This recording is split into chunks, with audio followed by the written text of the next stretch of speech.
사랑합니다. 오늘 저희가 함께 읽은 잠언 3장의 말씀은 1절에서 35절까지의 말씀인데요. 이 말씀은 총 5단락으로 구분할 수 있습니다.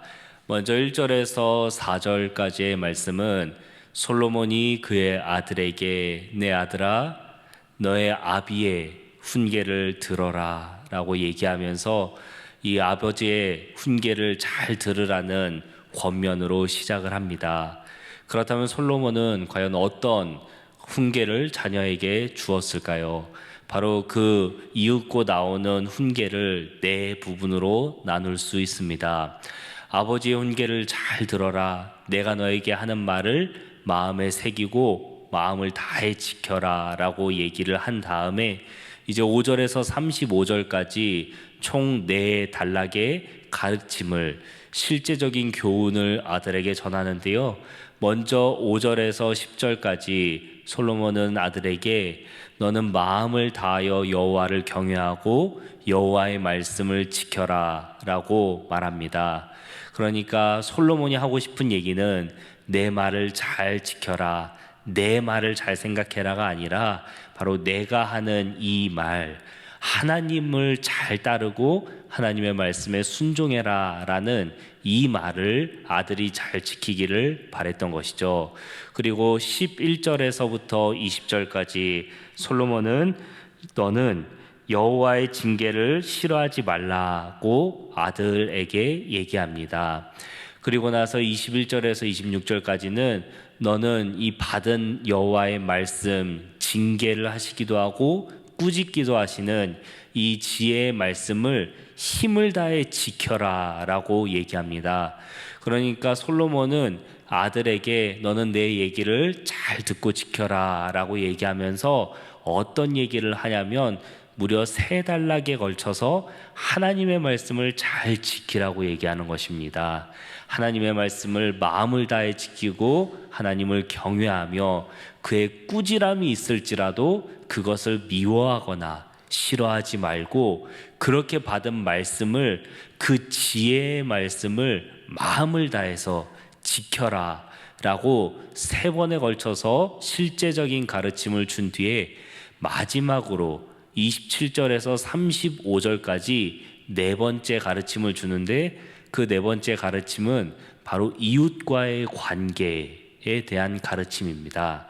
그래서 저는 오늘 이 여러 가지 솔로몬의 가르침 중에서 특별히 솔로몬이 왜 이웃과의 관계에 대해서 마지막으로 아들에게 가르침을 주고 있는지 이 단락에 대해서 조금 더 깊게 함께 아침에 말씀을 나누면 좋겠다 생각을 했습니다. 그래서 솔로몬은 이 자녀에게 하나님의 말씀을 잘 지키라고 강하게 권면을 하는데요. 반복해서 권면을 할 때 솔로몬은 단순히 이 말씀을 잘 지켜라 라고만 얘기하는 것이 아니라 하나님을 잘 따르고 하나님의 말씀에 순종할 때 임하는 복에 대해서도 얘기합니다. 하나님의 말씀을 잘 지킬 때에 여러 가지 복들이 있을 텐데요. 솔로몬은 크게 3가지로 그 복을 압축해서 설명합니다.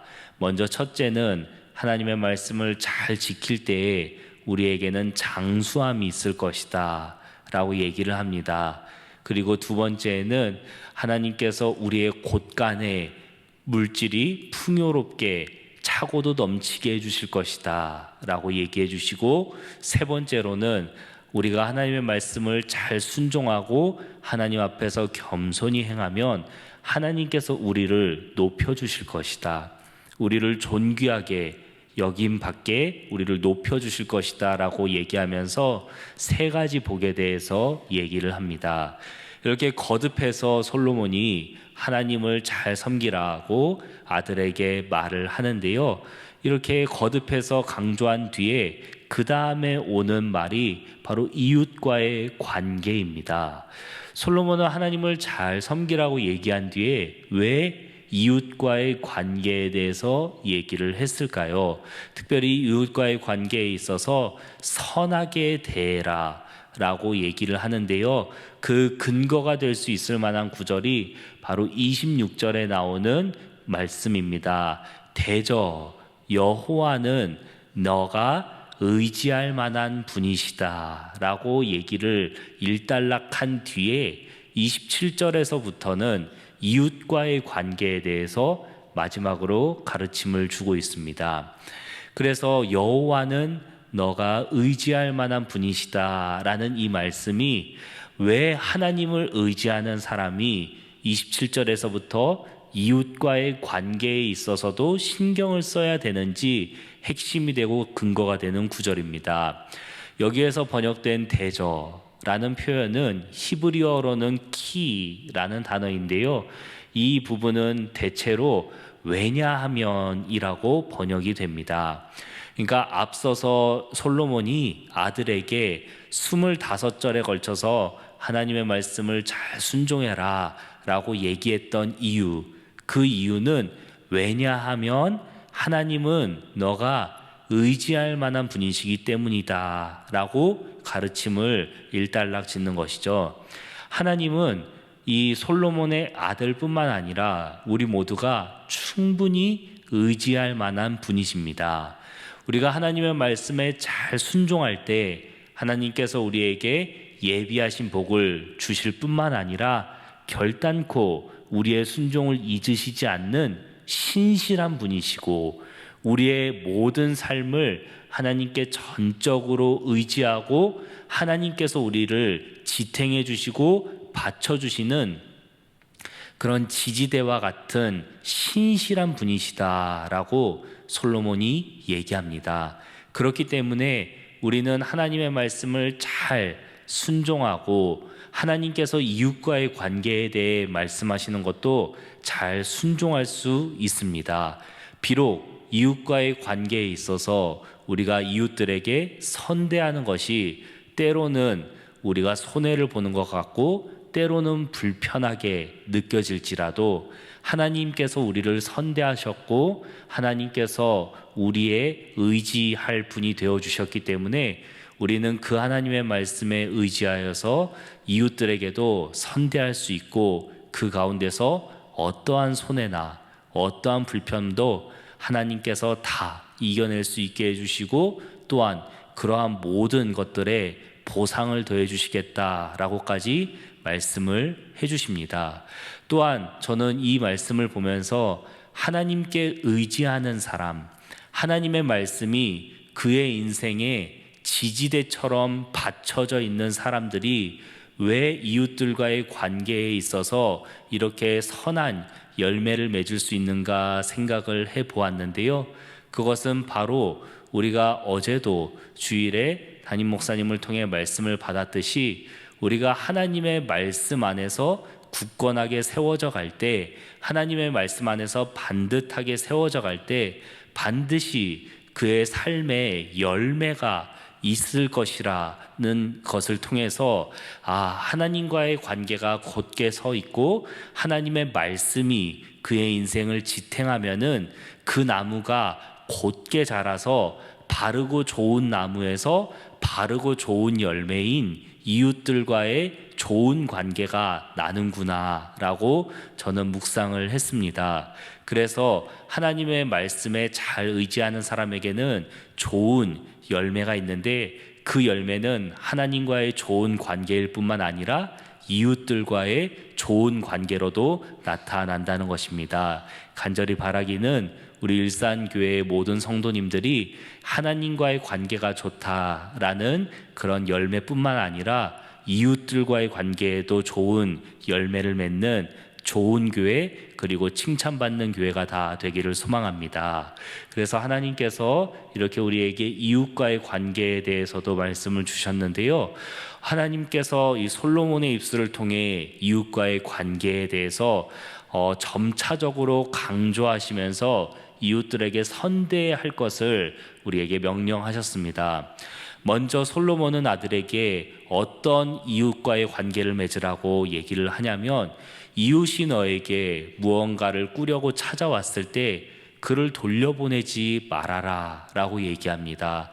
너의 손에 도울 수 있는 힘이 있는데 그에게 이웃에게 그 돕는 것을 주저하거나 그렇게 걱정하지 말아라 라고 얘기하면서 인색한 이웃이 되지 말라라고 얘기합니다. 이것은 이웃과의 관계에 있어서 조금은 다소 얕은 가르침이라고 저는 생각을 했습니다.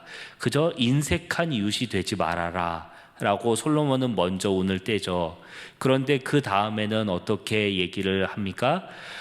너의 이웃이 너의 옆에서 평안하게 잘 살고 있는데 그를 나쁘게 대하려고 꾀를 내지 말고, 그리고 너에게 해악한 일이 없는데 그와 더불어 다투려 하지 말아라 라고 얘기하면서 악한 이웃이 되지 말라라고 얘기합니다.